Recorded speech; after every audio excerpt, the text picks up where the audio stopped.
ବର୍ଷରୁ ଚାଲି ପାରୁନଥିଲା, ଏବେ ଠିଆ ହେଇ ପାରୁଛି ନା ନାହିଁ?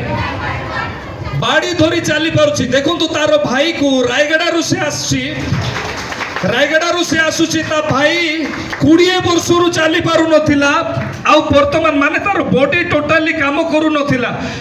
ସେ କହିବା ଅନୁସାରେ ବର୍ତ୍ତମାନ ସେ ଠିଆ ହେଇ ପାରୁଛି, ବାଡ଼ି ଧରିକି ଚାଲି ପାରୁଛି, ବାଡ଼ି ଧରିକି ଚାଲି ପାରୁଛି। ମାର୍ବଲ ଅଛି, ଟାଇଲ୍ସ ଅଛି, ସ୍ଲିପ୍ ହେଇଯିବ।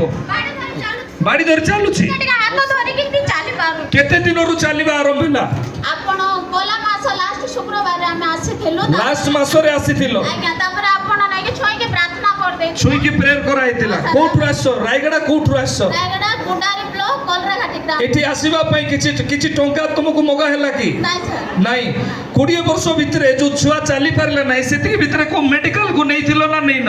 ସାର୍ ଆମେ ବଡ଼ ବଡ଼ ମେଡିକାଲ ଯାଇଥିଲୁ। କୋଉ ମେଡିକାଲ କୁ ଯାଇଥିଲ?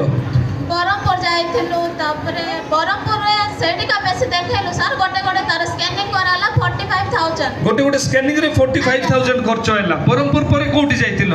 ତାପରେ ଖ୍ରୀଷ୍ଟିଆନ ମେଡିକାଲ ମାନଙ୍କୁ ବି ବିଷମ କଟକ ମେଡିକାଲ କୁ ଯାଇଥିଲ। ବିଷମ କଟକ ତାସେ ଏଠି କୋଉ ବିଷୟକୁ ଶୁଣିକି ତମେ ଆସିଲ? କାହାକୁ ଦେଖିକି? ୟୁଟ୍ୟୁବ ଦେଖିଲ ନା କାହାଠାରୁ ଶୁଣିଲ? ତାକୁ ବସାଇ ଦିଅ, କିଛି ଅସୁବିଧା ନାହିଁ, ବସାଅ।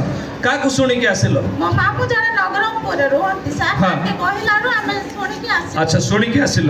କେତେ ବର୍ଷରୁ ସେ ଚାଲି ନଥିଲା? 20 ବର୍ଷରୁ ଚାଲି ପାରୁନଥିଲା। ମାନେ ସେ ଉଠିଆ ବସା କିଛି ହେଇ ପାରୁନଥିଲା? ନାଇଁ ସାର୍, ସବୁ କାନ୍ଥରେ କାଉଛି ହେଇଥିବା, କିଛିରେ ବି ବସି ପାରୁନଥିଲା। ଗୋଡ଼ ଖାଲି ଲମ୍ବେଇକି ବସିଲା। ଗତ ମାସ ଆସିଲା ପରେ ସେ ଚାଲି ପାରୁଛି? ହଁ ସାର୍। ମାନେ ଠିଆ ହେଇ ପାରୁଛି? ହଁ ସାର୍। ଯାହା ହଉ।